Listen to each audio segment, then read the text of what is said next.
Olá, pessoal! Nosso estudo de hoje será dedicado aos intervalos reais. Hoje nós vamos realizar operações com intervalos. Para isso, deixei aqui no quadro um breve resumo sobre algumas possibilidades que poderão surgir. A aula completa vocês podem rever aqui na descrição, que eu vou deixar o link da nossa aula sobre intervalos. Uma possibilidade que pode acontecer é, no intervalo numérico entre dois números, chamados A e B, nós termos um intervalo aberto, ou seja, não vamos considerar os dois extremos, nem o extremo A e nem o extremo B. Uma anotação de intervalo seria um colchete voltado para fora do número, ou, em notação de conjunto, a informação x pertence aos reais, tal que x maior que A e menor do que B. Percebam que não existe nenhum tracinho ou o nosso círculo não está pintado. Quando nós vamos ver o intervalo fechado, nós vamos perceber que a ligação entre os extremos A e B é representada com uma bolinha pintada nos dois extremos. E o colchete está voltado para dentro. Ao lermos a notação de conjunto, x pertence aos reais, tal que x maior ou igual ao extremo A e menor ou igual ao extremo B. Percebam que existe o tracinho representando igual nos dois símbolos. Também pode acontecer do meu intervalo ser aberto em apenas um dos extremos, e aí nós vamos cuidar onde ele está aberto. Onde ele estiver aberto será a representação da bolinha vazia, e aonde ele estiver fechado vai ser a representação da minha bolinha cheia. Também é possível uma outra notação de intervalo aberto através de parênteses. Pode acontecer parênteses ou colchetes voltados para fora. E aí nós vamos cuidar. No extremo onde estiver fechado, o meu colchete é voltado para dentro e na leitura do meu conjunto, x pertence aos reais, tal que x maior ou igual ao extremo A e menor que o extremo B. O tracinho de igual vai apenas no extremo em que estiver fechado o meu intervalo. Também é possível termos intervalos ao infinito. Pode estar apenas em um dos extremos ou nos dois. Aí nós teremos a reta numerada, a reta real. Aqui no caso, o meu intervalo está representado iniciando pelo extremo A, aberto, e vai ao infinito positivo. Aí aqui nós vamos cuidar para que o infinito positivo esteja no segundo valor. Na leitura de conjuntos, x pertence aos reais, tal que x é maior do que A. Vamos lembrar então que o valor A é sempre o menor valor, o valor B é sempre o maior valor. Vamos ver agora nas operações. Para realizar as operações com intervalos, nós precisamos conhecer que números o meu conjunto traz e depois resolver. As operações podem ser de intersecção, união e diferença. Vamos fazer primeiro. O primeiro passo para realizar a intersecção é representar geometricamente os dois conjuntos envolvidos, o conjunto A e o conjunto B. O meu conjunto A é formado pelos elementos x pertencentes aos reais, tal que o meu x é maior do que menos 1 e menor do que 1. Então, já estão representados aqui, geometricamente, os números menos 1 e 1. Falta eu dar a notação do intervalo. Como ele é aberto, eu vou representar com a bolinha aberta e vou trazer até o número 1.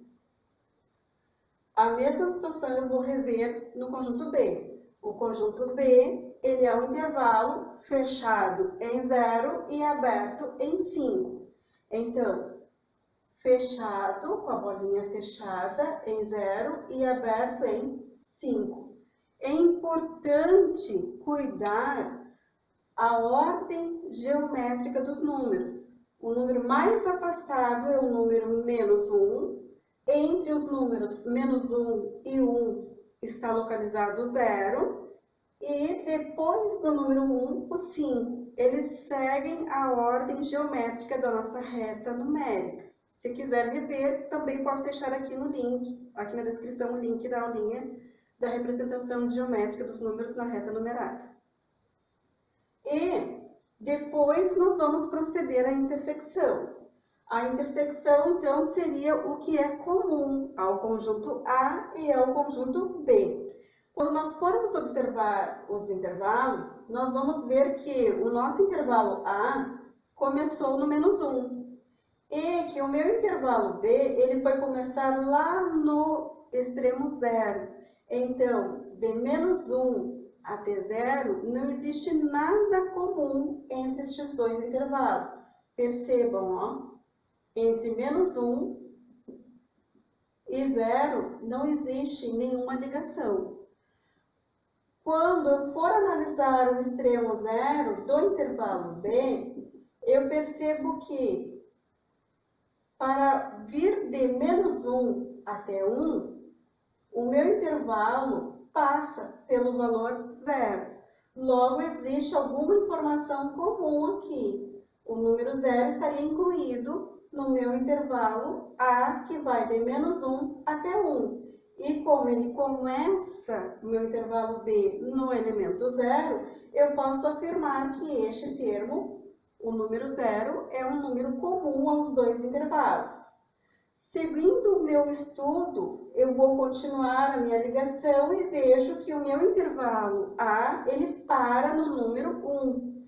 E o meu número 1 está dentro do meu intervalo que vai de 0 até 5. Porque para ir do número 0 até chegar ao número 5, passa pelo número 1. Então, o meu número 1 faz parte do meu intervalo de intersecção. Só que para eu chegar no 5 do meu segundo intervalo, já não existe mais nada no meu intervalo A. Então, o número 5, ou o que segue depois do número 1, já não é mais comum, pertence apenas ao intervalo B. Portanto, nós poderemos dizer que foi comum o espaço compreendido entre o número 0 e o número 1. Como no meu intervalo B começa o intervalo A, já fazendo parte do número 0, eu considero ele fechado. E quando eu chegar lá no meu extremo 1, eu vou perceber que o meu intervalo A era aberto. Então, aqui ele permanece aberto.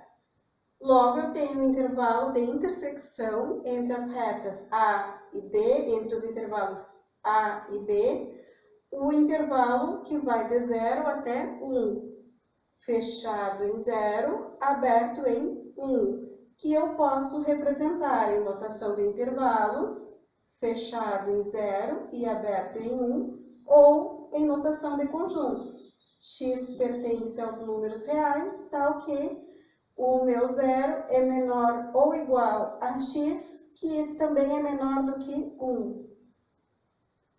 Vamos ao segundo exemplo. Para realizarmos, então, a operação sugerida na letra B, nós temos aqui a união dos intervalos A e B. Como nós já sabemos, o meu intervalo A, ele vai de -1 até 1, aberto nos dois extremos. E o intervalo B, ele começa em 0 e vai a 5, fechado em 0, e aí a bolinha fechada, e aberto em 5. Para realizar a união, nós vamos lembrar que união significa reunir termos coincidentes ou não em um só conjunto. Então, não faz a necessidade de um termo existente em um dos intervalos fazer parte do outro. Logo, começamos em -1, passamos pelo 0, depois pelo 1, que só faz parte do conjunto A, vamos até o número 5. E aí nós podemos dizer que o nosso intervalo, união, vai de -1 até 5. Percebam a diferença entre a intersecção quando havia necessidade dos elementos fazerem parte dos dois conjuntos. Nós tínhamos como resultado apenas a parte comum entre o conjunto A e o conjunto B. Agora, como nós estamos reunindo, nós estamos juntando todas as informações numa só. Então, nós temos um intervalo aberto que vai de menos 1 até 5, representado em notação de intervalos ou em notação de conjuntos. X pertence aos reais, tal que menos 1 é menor do que x e menor do que 5. Ele ficou aberto nos dois extremos porque os dois extremos são abertos. Vamos ao terceiro exemplo. Para realizar a diferença, o início é o mesmo. Primeiro, representar os intervalos. A, que vai de menos 1 a 1, aberto. B, fechado em 0 e aberto em 5. E aí, então, analisar qual informação que eu tenho no conjunto A que eu não tenho no conjunto B. Então, claramente, nós percebemos que o número menos 1 consta no conjunto A e não consta no conjunto B. Depois, eu vou observar que, para eu vir até o 1, passa pelo elemento 0 do conjunto B. Como o 0 faz parte do conjunto B, eu não vou poder considerar como resultado da minha diferença. Então, como eu vou justificar? Aberto em menos 1, porque o meu intervalo A já era aberto, e aqui neste ponto eu vou ter um extremo cuidado. Qual? Como ele está fechado aqui no meu intervalo B, significa que este extremo 0 faz parte deste intervalo, ele está incluído neste intervalo. Se ele está incluído no intervalo B, eu não posso incluir ele no meu intervalo A. E a forma que nós usamos para excluir uma informação de um intervalo é utilizando o símbolo de intervalo aberto. Portanto, aberta a bolinha. Como o meu extremo 1 já está incluído entre 0 e 5, ele não vai fazer parte da diferença. E o número 5, que está apenas no meu intervalo B, também não vai fazer parte da minha diferença. Logo, o meu resultado é apenas mesmo de menos 1 até 0. Aberto nos dois extremos, então, de menos 1 a 0, em notação de intervalo, ou em notação de conjunto. X pertence aos reais, tal que menos 1 menor do que x, menor do que 0. Vamos ao último exemplo. Aqui no nosso último exemplo, para nós realizarmos o complemento de A em relação a B, nós primeiramente vamos representar os intervalos, na ordem em que precisamos. O intervalo B, que vem de 0 fechado até 5 aberto, e de A, que é o intervalo de menos 1 até 1. Sempre que nós formos representar uma exposição do complemento, este conjunto seria o conjunto principal. Então, ele que fica localizado na nossa parte superior da análise. O conjunto que está acima, ele deveria ser um conjunto interno, contido dentro do primeiro conjunto.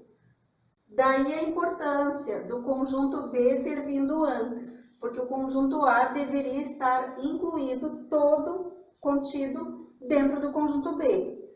Ao analisar isso, ao observar essa condição, nós vamos ver que o conjunto A não está contido dentro do conjunto B. Por isso, não é possível estabelecer a diferença, ou não é possível estabelecer o complemento. Logo, escreveremos não se define. Era isso. Espero ter ajudado. Até a próxima.